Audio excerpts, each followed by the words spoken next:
Mahdi, you just got back to Malta this morning. Now it's in the evening. You've had some time to recover. But I mean, please tell us what you've been through. Where have you been for the last few days? Well, I was in the Corinthian in rebel-held Tripoli. They were still fighting outside the Corinthian. Uh, they were still firing. There was bombs. You could see the fighting at night in different neighborhoods. Uh, People were beheaded. People's arms were cut off. Uh, Soldiers or whatever rebel forces were coming in and out. People were afraid of the security situation inside the Corinthian. There was nationals from all over there, and they were many of them wanted to leave. The boat was deliberately delayed several times by I believe, the United States and by the Transitional Council, which is a proxy of NATO. It was delayed several times. The list was switched last minute, and my name was removed. Uh, the boat that I was going on was supposed to have Russian and Iranian diplomats were supposed to be on it, who I was actually in touch with because I turned to the Iranian embassy while I was in Tripoli. I also turned to the Russian and Cuban embassies as well. The Cuban embassy was the first one I turned to, and the Iranian and Russians were the second ones I turned to. There's no Canadian embassy. The Hungarian ambassador helped me a lot in a personal capacity, and the Hungarians are the representatives of the other EU states, such as Britain, and they're also the representatives of Canada there. The Hungarian ambassador helped me a lot. He So you were not able to make any reports from the Corinthian. No, I was in a state of, was not in a state to make reports. I was in a state of trying to get myself out of there and evacuate myself from Tripoli. I did also feel very unsafe because there were people carrying rifles in there, and the windows were being shot at, and there was a lot of tensions in there, and the British were in charge of the hotel. The British security was in charge of the hotel. The security situation was there. The first thing that happened is I saw somebody, I believe from the BBC, started watching me there and discussing me with the people who arrived from the Swiss Inn, which everybody calls the Rexus, but I want to remind everyone that its real name is the Swiss Inn because it was bought by a Swiss company. So I was discussed, and they didn't like the fact that I think I took my room. The room that I got into was originally booked by the Islamic Republic of Iran Broadcasting Corporation, IRIB, and I got it off them. And when I was done with it, I gave it to Russia Today. So they didn't like the fact that I dealt with Iranians and then with Russians. I believe at one point BBC and CNN had a meeting with Listen, I think the big issue that is raised by what's happened to you is the distinction between an independent journalist and someone who's like employed by a big company, you know? I mean, what is your view, and would you go back to the similar situation as an independent, or you wouldn't take the risk? um, I was invited to go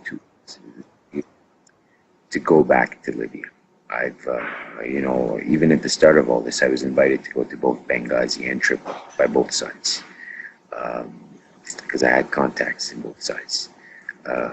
Things became sour with my contacts on the other side, because I did not approve what they were saying. Some of the things we're saying were utterly disgusting and very amoral and unethical.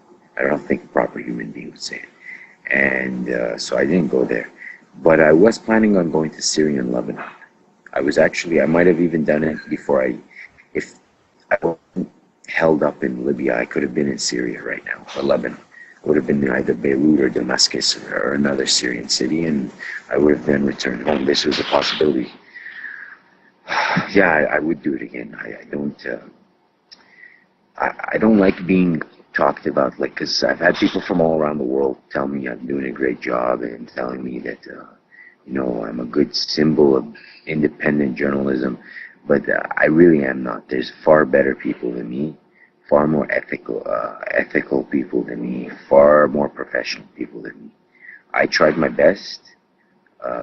I could say that, but I do not think that I should even be thought of as a symbol for independent journalism. There's people who do great jobs far better than me. But are you throwing the towel in? Are you saying you won't do it anymore as an independent journalist? No, I would do it given the chance. You know, I didn't go to Libya to be a journalist. I went there to do my research work. I went there to find facts. I went there to do academic work. I originally wanted to go to Tunisia to do sociological surveys, but this came along, and you know, I've been a special correspondent for Pacifica Radio there, and I've done a lot of different things, a vast multitude of things. But on the way, I did this journalism work, and on the way, I was harassed by a lot of intelligence agents. You know, like I was drilled very hard by them in the Corinthia. I thought it was out of the water in the Rexus, but the Corinthia was just as bad. It was worse. Actually, it was worse. I mean, some people seem to be behaving, some people seem to be reporting normally from the Corinthian, some of the news reporters. No. Do they tell you about the attacks, the people coming inside? Do they tell you that the fighting's continuing? Listen, when I was in the harbor, getting ready to sail through the Mediterranean Sea towards Malta, and I sailed in a tub.